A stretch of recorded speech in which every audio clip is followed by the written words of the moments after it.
From hair to hairspray, theater nerds like a lot of things, but there's something they love above all else, and that is correcting people. This is Actually. Today, another edition of a musical theater themed Actually, an encore performance, you might even say. Joining us today, we have Jeff Hiller. Hello. Ooh, beautiful. We have Lindsay Jones. Hello. Hello. Get that bass in there, right? Yeah. We also have Grant O'Brien, who you'll have to go lower than that. No problem. There you go. Thank you all for joining us today. As I mentioned in the intro, this is going to be another musical theater themed episode because last time people couldn't get enough of it, and we certainly didn't have enough time to cover all the musicals we wanted to. But the three of you, fair to say, fairly into musicals. Grant, we talked about yours a little time last time you were on. You've done some stuff. Well, I grew up profoundly homosexual, and so it was a time when that was what you did, and I do love it. I love it when people break out into song, and I've done a lot of musical theater too. Oh yeah, I have. What about you, Lindsay?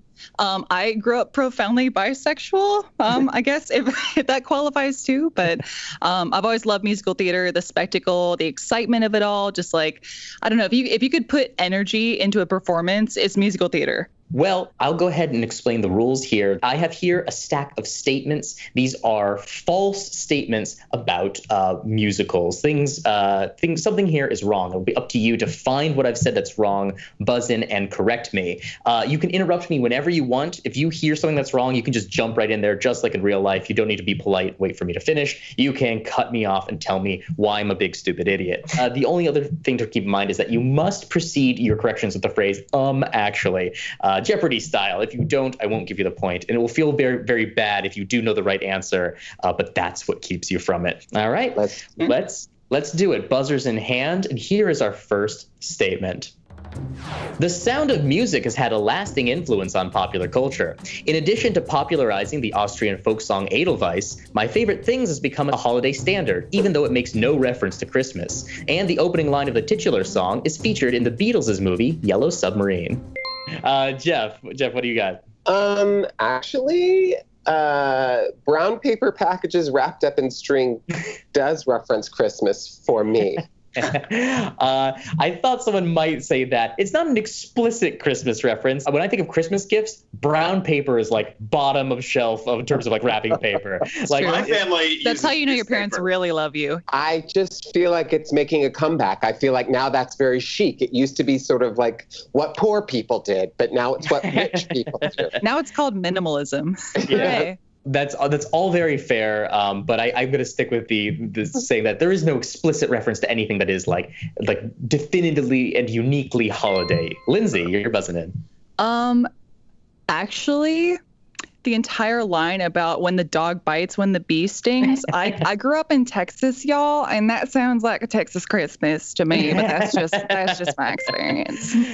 Actually, you said it popularized the Austrian folk song Edelweiss, and actually, it's not an Austrian folk song. Is that right? That is correct. That's what we're looking for here. A lot of people do actually think that Edelweiss was an existing song before The Sound of Music, but it was actually the last song written by Oscar Hammerstein before he died. It's a totally original song to The Sound of Music, even though there's some people who are like, oh, that's the national anthem, right? It's like, nope, absolutely not. I totally thought it was until you just said that. My mind is blown. Yeah, an original song to The Sound of Music. It just has the feel of like a song, like a timeless folk song that's been around forever. That was a lullaby my mom sang to me. Oh. Really? Yeah. Should I sing it now? Is it important that I sing songs that are owned by someone else? We don't own the rights to that. We cannot do that. Sure. We'll move on. At that point, we'll go to Jeff, and we'll move on to our next statement here. In Rent, Benjamin Coffin III, better known as Benny, is Mark's former roommate and current landlord. He shuts off the power to Mark and Rogers' apartment after they refuse to pay next year's rent in advance, but later offers to let them remain rent-free if they convince Maureen not to protest his plans to evict the homeless from a lot where he plans to build a cyber art studio. Jeff is buzzed in. Actually, it's not their year in advance. It's that they haven't paid their former rent because they thought they were good. That's correct. It's not the year in advance rent. It is last year's rent that he's looking for. Last year's rent. Yeah. I mean, once you're 2 verses into that song, it's pretty nailed in. Yeah, but this is the rent that we're not going to pay. We're making it very explicit at this point. In case there's in case you're wondering at all, that's where we are. That is crazy to need a year rent up in front. Come on. I live in New York, and that doesn't even happen. Sure, it's a month in advance and a safety deposit, and then also last month's rent, but that's only a quarter of a year, not a whole year. Is that the trade-out of living in New York, though? Like, you have to pay that way, but there are no spontaneous musical numbers, like, in your apartment complex? You're like, okay, the music, it's away, but I have to pay up front. That's fine. I understand. Yeah. Rent sucks. Oh, the musical? Or like Rent sucks. No, well, I mean, I hate rent as I hate paying rent. A concept, also. Yes. It'd be crazy if you hated the musical rent, but you loved the concept of it. I love paying it, but I just don't, and I don't like the music about it. Capitalism is awesome, but I'm all for that, and I hate musicals. I do feel like Benny is a pretty reasonable landlord if I compare him to any other landlord I've ever had in my life. The criticism of rent haters is because frequently the hit on rent is that it's, people sit and complain. It's like, Benny's the good guy. And I don't think he is. I think that if you think Benny's the good guy, you think late capitalism is good. And that's not what I think. I think the music is not great. You want Benny to run like an anarchist group, right? Like one of their little compounds. Like that's what his apartment complex should be like. I don't want any of those idiots anywhere near anarchism because they'll burn everything. Those dummies can't do anarchy. They suck at it. They can do choreography. That's the only E they got. Have you seen Rent? No one can do choreography. They stand at the lip of the stage or they run around in a circle. You're not wrong. I can't tell if Jeff is furious or just taking this in.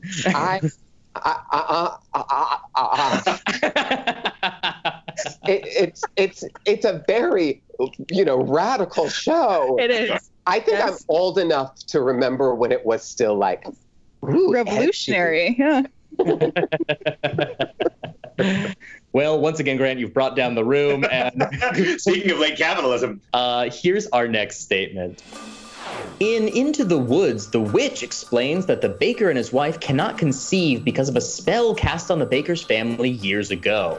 The only way to lift the spell is to find 4 ingredients in the woods: a cow as white as milk, a cape as red as blood, hair as yellow as corn, and a slipper as pure as gold. These items are supplied by Jack's cow, Milky White, Red Riding Hood's cape, Rapunzel's hair, and Cinderella's slipper. Grant. Actually, they don't need Rapunzel's hair. You're close enough. I might ask you for a little bit more over here. They aim for Rapunzel's hair, but it doesn't work. Do you know what they grab instead? I was in the show. Me too. I'm kicking myself right now. There's a bit of a misdirect. You think it's going to be Rapunzel's hair, but in fact it isn't. At the end of the day. Grant, I'll give you the point unless someone else singing in my head. Yeah, because it turns out the witch is Rapunzel's mom. I know that's a spoiler, but it's true. It's just the spoiler for Act 1. Actually, it's supposed to be Rapunzel's hair, but they end up using the hair on corn, an ear of corn that they find, and that works for the spell. That is correct. It is corn silk that provides hair as yellow as corn and not Rapunzel's hair. I'm fucking furious. Are you furious because the point got scooped or because you couldn't remember that? I mean, it's hard to say at this point. Yeah, we as thespians, we tend to try and block out as much as we can about the fever dream that is our musical theater experience. I wasn't in that scene. I didn't know. Lindsay, what did you do in Into the Woods? I was Cinderella's evil stepmother. So I cut off toes and heels, and yes, it was very fun. I was the big bad wolf and Cinderella's prince. Nice. Oh, okay. I was great casting for one of those roles. We'll let you guess which audience. That's right. Well, Lindsay will scoop that one. It does feel like a bit of a cop-out to say, like, hair as yellow as corn. It's like, you just mean corn hair? You could just come out and say that. We're on a farm. I have that. Well, when you say it like that. This next question was submitted to us from a fan. This is a fan-submitted question, a viewer. This sounds like I'm just giving a description of them, but this is in fact their username. This comes to us from Some Random Ginger. So thank you, Some Random Ginger, for this submitted question.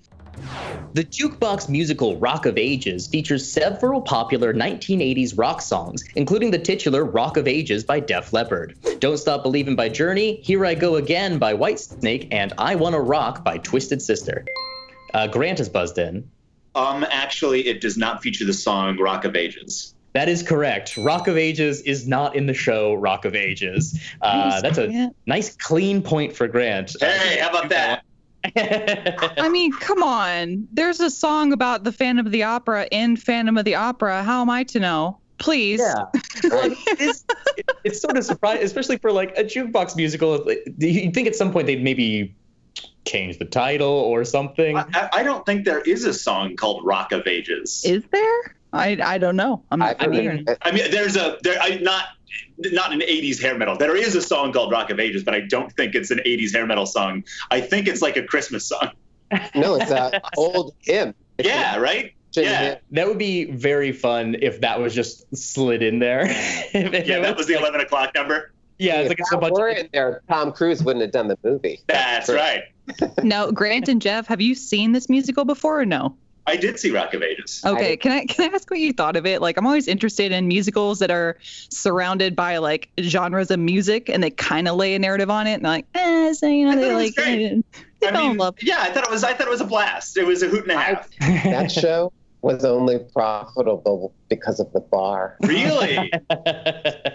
I mean, I'll tell you what. When I was there, I went to the bar a lot. So I feel really good about drinking while I was there. Yeah, that sounds about right. It was the first show that let them bring drinks into the theater and keep drinking in the theater. Was it really? I didn't realize that. Well, I guess they want to be like a rock concert, right? That makes sense. Yeah, that feels appropriate for the show for sure. Yeah, and also like, I don't know, let me have a drink. Right? Yeah. We need it. I'm kind of with you, Lindsay, though. Like I'm not a huge fan of jukebox musicals, and like this sort of like, I like original songs, I guess is what it comes down to. Like I like a show tune, and I don't necessarily need to hear like Mamma Mia be given a plot around it. I like the ones where they're like, this is the Donna Summer musical, and we're going to tell the story of Donna Summer with her music. I mean, there not that one, mm-hmm. but like Jersey Boys. Right, like Jersey Boys. Yes. But I don't like it when you're like that Beatles movie where they just made up an original song. And then it'd be like, yes, exactly. And they'd be like, this is my friend Prudence and my friend Lucy. She's going to the sky. And you're like, wait a minute. Come on. We know what song's coming up now. Yeah. Now, I will say musicals based on movies, pretty good so far. I'm a huge fan of Legally Blonde, the musical, but that's just me. It's pretty amazing translation. I'm actually more pro jukebox than musicals made for movies. Really? Oh, wow. You know why? Because I get exhausted by the sets. Because they have to have 1,000 sets, and they're all just zipping across the stage. See, that's one of my turn-ons. I'm all about it. Whip that set. Yeah, let's go. Well, Grant will get that point. And this will bring us to our first shiny question of the game. So this is a game that we call Once More Without Feeling. And the way this is going to work is I have on this card 6 lines from show tunes that I am going to read with as little melody or rhythm as I possibly can to see if you can identify what show it's from just based on the words themselves. Whoever can get the most of the 6 will get the 1 point for this thing. So you don't have to get them all. You just have to get more than your competitors. Grant, I can see, is ready to go. I believe last time we did this, he was pretty quick on the buzzers. I crushed this last time. And I'm ready. Let's go. Here is your first line. Squeeze her once when she isn't looking. If you get a squeeze back, that's fancy cooking. Once more for a pepper upper. She will never get sore on her way to supper. Lindsay's buzzing in, and then Grant was behind. So this is a Shapoopy, I believe. That is Shapoopy from Music what musical? Man. Yeah, Music Man. I was like, why am I blanking? Thank you. If you get the song or the musical, either will be fine for this one. That will be 1 for Lindsay for recognizing Shapoopy. Here's our second one. A second flood, a simple famine, plagues of locusts everywhere. Or Grant. Joseph and the Amazing Technicolor Dreamcoat. That is incorrect. Lindsay's busted. It's incredible. It is actually the previous one about Moses, and this is Prince of Egypt, I believe, from DreamWorks. That is incorrect. Whoa, what? Oh my God. I'll go ahead. I'll reset those buzzers and I'll start again. A second flood, a simple famine, plagues of locusts everywhere, or a cataclysmic earthquake, I'd accept with some despair. But no, you sent us Congress. 1776. Yeah, it's a bit of a gimme at the end. That's 1776. I heard Congress and I was going to say 1776. I'm glad y'all said that because I still haven't seen Hamilton. I was like, is this Hamilton? I don't know. Like, see, I was thinking Jesus Christ Superstar too with the plagues, but then Congress line. Ooh, you got me. It's a couple red herrings at the top. All right, here's our next one. Look on the bright side. Sit on the right side of the Lord. This is the land of opportunity. He is Grant, and then Jeff very close behind. Assassins. That is Assassins. Do you know the song by chance? Yes, that is the Ballad of Guiteau. That is the Ballad of Guiteau from Assassins. That's one for each of you so far. We've got 3 more left, and it's tied up. Here is the next one. He rakes and trims the grass. He loves to mow and weed. That is, everyone is buzzing in. It is almost right on top of each other, but it's Grant, Lindsay, Jeff. Well done, Grant. Fast fingers. Little Shop of Horrors. That is Little Shop of Horrors. What is the song? Do you know? That is Somewhere That's Green. That is Somewhere That's Green. Yeah. Yes. Here's the next one. Yes, I know that now you know that I didn't know that you didn't know that when I said no, I meant yes, I know, and that now I know that you knew Lindsay. Susical the musical? That was just a word vomit.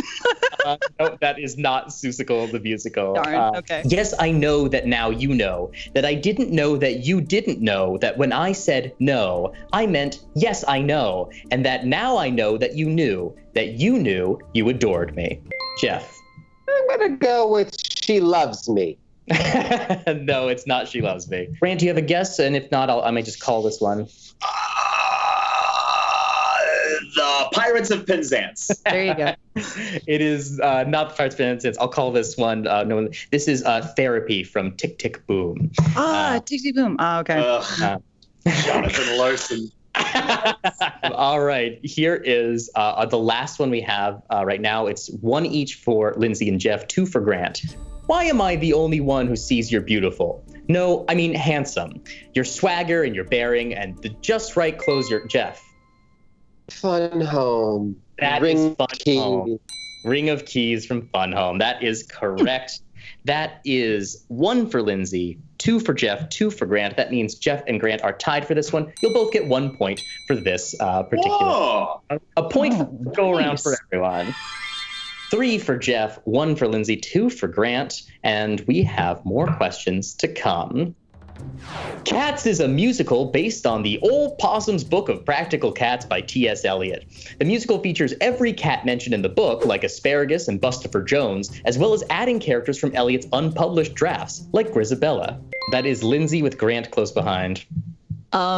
Actually, it's not written by T.S. Eliot. It is written by T.S. Eliot. I was going to joke and be like, it's a Tolkien musical. Please. Actually, there's no cat named Asparagus. There is a cat named Asparagus. Asparagus sounds ridiculous. No, with you, Grant. That sounded fake. Saltzman, you can check me. I think Asparagus usually goes by Gus and is Gus the something cat. But the Gus's full name is Asparagus. Jeff. It's Gus the theater cat. It's Gus the theater cat. Asparagus. Actually, Grisabella is just an invention of Andrew Lloyd Webber. That's a really good guess, but actually Grisabella is mentioned in some a side draft. Didn't make the final cut in an Old Possum's Book of Practical Cats, but she is an invention of T.S. Old Possum's Book of Practical Cats took 2 drafts. Boy.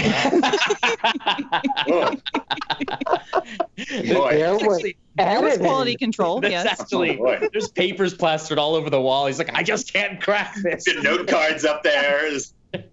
Elliot, sit down, have a nap. What I was going for here is I said that the musical features every cat mentioned in the book. There's actually one cat that didn't make the cut. Yeah, that sounds right. In the 1952 edition of the book, there was a poem about Cat Morgan, a pirate cat. And Cat Morgan, despite being perfect for a fucking musical, like you said no to Cat Morgan, the pirate cat. Right. Of all cats. Cat That's Morgan, the one that didn't make the cut. Yeah, And that was on his like 9th draft that he got to Cat Morgan. shit. What should I name this pirate? Like, folds up in bed, like in the middle of the night. It's like, I got it. I gotta go to my study. Pen. Cat I Morgan. wonder if they were like, we can't do that because it sounds too much like Captain Morgan, and then we might get sued because he's a pirate too. Oh, there. Yeah, Jeff's thinking like every board meeting we've been to. And like, okay, that's very creative, but let's talk about the red tape. Exactly. That's just a branding opportunity. Cats true. brought to you by Captain Morgan. There you go. Sponsorship. Yeah. Well, no points for that one, but there's a little thing about cats and Cat Morgan for you. Here's the next one. Les Miserables follows Jean Valjean, a.k.a. Prisoner 24601, a.k.a. Monsieur Madeleine, as he attempts to start a new life amidst the chaos of the French Revolution after 19 years in prison. He is pursued by Inspector Javert for the crime of violating parole. I have Lindsay first and then Grant. Actually, the French Revolution technically hadn't started when he got out of prison, and then he kind of like does his own thing for a little bit, and then the French Revolution starts in like kind of leading up to Act 2. So you've identified what's wrong, but you're not quite right there. But I'll give you the point unless someone can tell me exactly what I'm looking for here. But you found the problem area. Grant, you're already buzzed in. I got you there. So Grant, go ahead. Actually, it takes place during the Student Rebellion, not the French Revolution. They're certainly closer because Lindsay has us chronologically in the wrong direction. But yes, Les Mis is actually not set during what we typically call the French Revolution. It takes place during it's a span of time that includes the July Revolution and the June Rebellion of 1832, not the French Revolution. If either of those two events also go by the name Student Uprising, or if there is a student uprising within there, I'll give you the point. Otherwise, I'm going to give it to Lindsay. If there's one person I trust about French history, it's a guy with a tiny mustache. You're darn right. You're darn right. And his shirt is striped. I mean, you're already there. Look at him. I just got done miming something. You are one baguette away from just being a stereotype. The Student Rebellion is the 1968 incident that neither the July nor June revolutions have anything to do with students, unfortunately.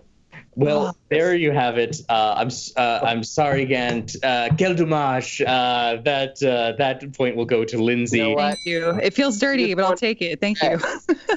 If you had just been wearing a beret, they would have bought it. Yeah. You needed a third thing. Also, can we talk about how, Mike, you've clearly never seen the show that you would call him 24601? I know. I had to sing it in my head. I was like, wait, 2 I've 4. seen it once, and it's not enough for it to ever burn into my brain. And it's like, I know I'm going to say this wrong, but I don't have enough time to look this up. It's a long musical, Mike. It's okay. Yeah.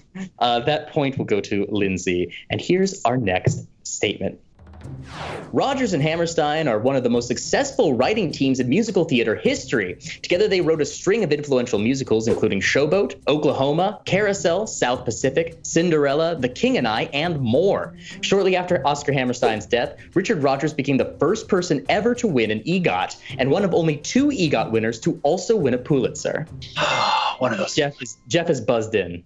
Actually, Showboat is Rodgers and Hart. Ooh, you found the right thing. So I'm going to give you the point unless someone can be more correct than you. Otherwise, Jeff's got this. All right, Lindsay's passing. Grant, I'm you have good. a guess.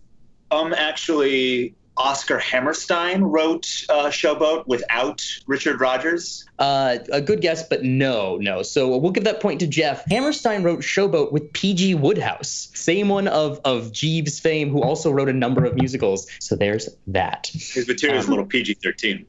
Shut up, Grant. A lot of phallic humor, some wood in houses. I don't know. Yeah. He only gets one fuck. Nothing else here. Yeah. I was very turned off by it. This will bring us to our second shiny question.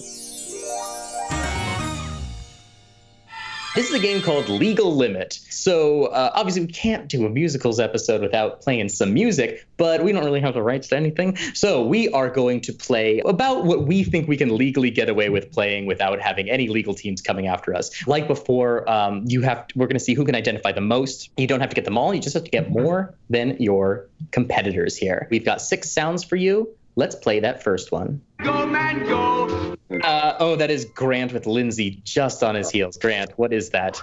That is West Side Story. That is West Side Story. Dang it! Oh, Right. all right, we'll reset all these buzzers. Let's play the next track. That's Lindsay. Gonna take a guess. In the Heights? That's not In the Heights, no. Darn. That's Grant. Be More Chill? Nope. Jeff. Spring Awakening. I don't know. Yeah. No. That is from Hamilton. Let's wait for it. So you weren't far off with In the Heights. So you maybe picked up on some sort of Lin-Manuel. Lin-Manuel DNA in there. He's all about a piano with some clapping behind it. So I thought, Yeah, not a wrong way to think. So let's play that third track. Grant is buzzing it, and then Lindsay, and then Jeff. Everyone's right on top of it. Grant is first. Wicked. That's Wicked. That's just Wicked. Reset those buzzers. Let's play track number 4. That is Grant and Jeff so fast. Grant, what is it? Chicago. That is Chicago. What song is it? That's All That Jazz, baby. That's All That Jazz. All right, let's play the next track. So what happened? Oh, fuck. Lindsay's buzzing in Okay, while I'm gonna Grant is spasming. A chorus line? It's not a chorus line, no. Darn. Grant is buzzed in. Book of Mormon. It is Book of Mormon. Yes, it Not is. either. Dang it. Do you know what song it is? I believe. It is I Believe. All right, let's play that last track. That is Jeff first with Grant very close behind. Miserable. It is Les Miserables. That is One Day More. 4 for Grant, 1 for Jeff. That means that point is going to go. to Grant. Swept. Goodness. Swept. Those songs are all great. Musicals are the best. I love musicals. There is something very fun about doing this because like you do get that moment of like what you just did, Grant, where it's like that's in my brain. I know it. And I'm like. Oh, it's like, a Pavlov slowly- response. Yeah. Yeah. Especially if you're a musical theater kid and you hear someone counting down, you're like, hang on, my cue. Da-da-da-da. They're calling me. Get it out, though. Yeah. You got to mind it out of, my brain is a lot older, so it's harder to get to quick. Otherwise, I'd take you down. This is ageist. This game is ageist.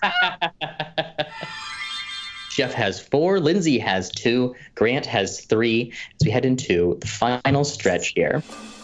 There are strange musicals, and there's Starlight Express, a show where all the characters are either train engines, train cars, or track maintenance vehicles. It is performed on roller skates, and the titular Starlight Express is a godlike train who visits our hero Rusty in his hour of need. The final number rejoices at the superiority of steam trains over electric, solar, and nuclear alternatives. Yes, Grant. Actually, none of them are track maintenance vehicles. There are some track maintenance vehicles in there, yeah. I don't know the show at all. Actually, not all of them are trains, because Rusty is not a train. So once again, you found what's wrong, but not quite the right correction. So it is the correction I'm looking for here is it's not true that all the characters are trains, train cars, or track maintenance vehicles. There's one character who is not any of those things. So I'll give you the point, Jeff, unless someone can tell me what that character is. Does the fact that Starlight Express exists as a godlike figure in their universe negate him as a train? No, I believe Starlight Express is still a train despite being a deity. So Yeah, is the fact that everything you said is bullshit? Does that, Wait like, a minute. none of that makes any sense? But okay, no, I don't have anything else. Great. We'll give that to Jeff then. In case this wasn't batshit crazy enough, the whole play takes place within the dream of a small child, and we do hear that small child at the very beginning of the show. All about that. There is one human character in the play who is, or two, if you include the voice of his mother. But the small child and his mother, who you see extremely briefly at the top, the rest of the play is in his dream. Famously, Jane Krakowski in that show. Really? I didn't know that. That's great. Oh, it does look like fun. I mean, it's probably a blast. Oh yeah. It does look like a lot of fun. It is just pure bananas. Like I like every element of that description is just like, this is just one thing on top of another, on top, so many concepts at once, you know. Which is a fair hit, but also describe Avengers. You know, this is everything. Can we just talk about what the auditions for that show must have been like? Talk about that guy who had to do the backflip. I mean, that would have been so awful. You talk about musical theater triple threat. This is quadruple threat. Jeff's right. Like, they have to do all of it and skate, like, at the same time. Their poor ankles. Like, I mean, just everyone's ankles in that show must just be trash now. And you just know the stage was at a rake. Yeah. Certainly. I think, if I'm not mistaken, there's a half pipe. Really? There is. Yeah, they start like skateboard, like doing trick moves. What if the stage is just like a little bit crooked? You know, like you're working. That's work the whole show. If you're just like, well, that's a thing that equity. It's like Jeff was saying. It's like if the stage is on a rake, you get a bump for that because it really sucks to do that for many shows in a row.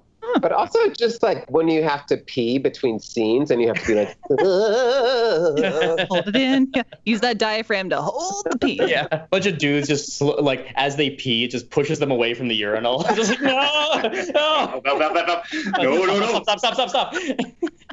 need him up. Well, great. That point will go to Jeff, and we'll do our next statement here. The road between Broadway and Hollywood is a two-way street. Some stories originated as Broadway musicals and were later adapted into movies like Dreamgirls, The Last 5 Years, and Funny Girl, and popular films have also been adapted into musicals like Hairspray, Amelie, and The Producers. Jeff's buzzing. Actually, Funny Girl, while the movie that we know with Barbra Streisand did come after the musical, there was another movie that the musical was based on. Oh, I love that guess. That is the kind of bullshit we would absolutely pull, but that's not the case right now. No. But, you know, you're in the right frame of mind for sure for the kind of nitpicky shithole questions we're asking here. The road between Broadway and Hollywood. Actually, Broadway is a one-way street. That is, you know what? I should get a point just for that. I am not going to allow that. It's true. Go to New York. Again, very pedantic, but The Last 5 Years was only ever off Broadway. Last 5 Years was never a Broadway show. Oh, he's right. Dang it. Norbert Leo Butts. Yes, look, we're at the end game. They're going to be a little bit like this sometimes. That's the way. I am still hurting from that question. Jeff is not recovered. And I'm a Shixagatis. You are. We've only 2 questions left, and this next one is our last shiny question. This is a game that we're going to call Anything You Can Do, I Can Do Better. And it's going to be sort of a gambling game. The way this is going to work is I'm going to give you like a category of shows. I want you to tell me how many shows you can name that fit this category. And whoever thinks they can name the most will then be asked to prove it. Crap, I love this. But if you name something wrong, you're going to get disqualified. I think that's what I'm going to say here. So don't bet too high. Don't bet so high that you fuck yourself, is the name of the game here. The category is musicals with exclamation points in the title. And we're going to say specifically Broadway musicals because certainly there have been a million like sort of indie musicals and things that are things like that. It would just be too hard to fact check that. So we'll say specifically Broadway musicals with exclamation points in the title. What if I was just really excited when I read the title? Like, Jesus Christ, Superstar. I mean, I've got one. That's terrible. All right. Can anyone beat 1? I only know off-Broadway crap. I'm going to say 1. I can only do 1. Sorry. Only do 1. We got 2 votes for 1 here. I'm guessing 3, but again, like 2 of them I could be totally wrong and misremembering, but I'll try. Lindsay thinks she can name 3. All right, Lindsay, we're going to give you a chance here to name 3 shows with exclamation points in them. I'm gonna get this wrong right off the bat. Let's go. Okay. I think I remember an exclamation point on the end of Spamalot. Maybe. No, Spamalot. Darn it! No I knew it. exclamation point there. So both Jeff and Grant only have 1. I'll try for 2 and see how I do. Just to break this up. Like you think you have? I'll give it a shot. I'll give 2 a shot. But before we do, real quick, can I just ask? Urinetown, I believe, is off Broadway. It was on Broadway. It was. Okay, cool. That's it. I'm pretty sure it doesn't have one. Go ahead, Grant. Well, I swear I didn't do this on purpose. Now you will. But Go. I was going to say Oklahoma and Urinetown. Okay. Oklahoma does have an exclamation point. Urinetown does not. That was my guess. That's crazy. Oh, that's funny. Jeff, what was your 1? It was Urinetown. Yes. People just pee loudly, apparently, in that musical. It seems like it should. It seems like it would be there.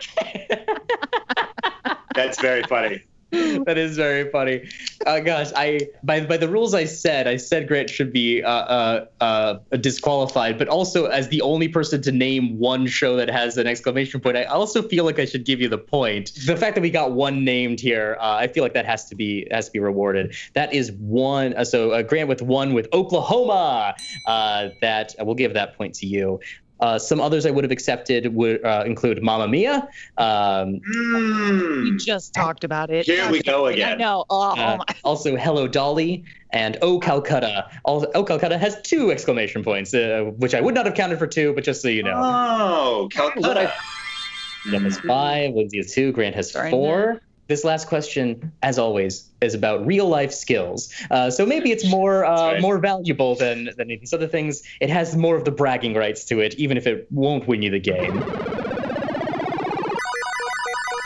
Money makes the world go round, and if you have to pay estimated quarterly taxes, you have to pay all year round. First quarter taxes are due April 15th as usual, covering earnings for January through March. Taxes on each subsequent 3 months are due on the 15th of the following month, July 15th, October 15th, and January 15th of the following year. That is Lindsay buzzing in. Actually, you're going to want to file for extension pretty much every year that you file your taxes. You're going to fall behind. It's going to happen. You're a mother of 2 now. It's insane. Oh, wait, I'm sorry. I'm projecting. That's not what we're looking for, but it sounds like you might want to do it anyway. One of those goddamn days you said was wrong. What the fuck? Actually, it's not October 15th. That is correct. In fact, there's 2 things wrong here. Both the July and October dates are wrong. So for some reason, second quarter taxes covers only April through May and are due on June 15th. June through August taxes are due on September 15th. And the last 4 months are indeed due the following January 15th. It is almost as intensely confusing as it could possibly be. Right. And Grant's doing his from France. So that's extra crazy. So. Yeah. Like, who knows what he's going on with. Do not try and write off your brie. It's not a write-off. Cheese tax. I use it for my podcast. Well, that will wrap up our game. I think that brings our final score. Jeff with 5, Lindsay with 2, Grant with 5, which means that Jeff and Grant are tied for the win for this particular episode. A great showing. Thank you all for playing with us, and thank you for watching. Join us next time for even more pedantic corrections here on Actually.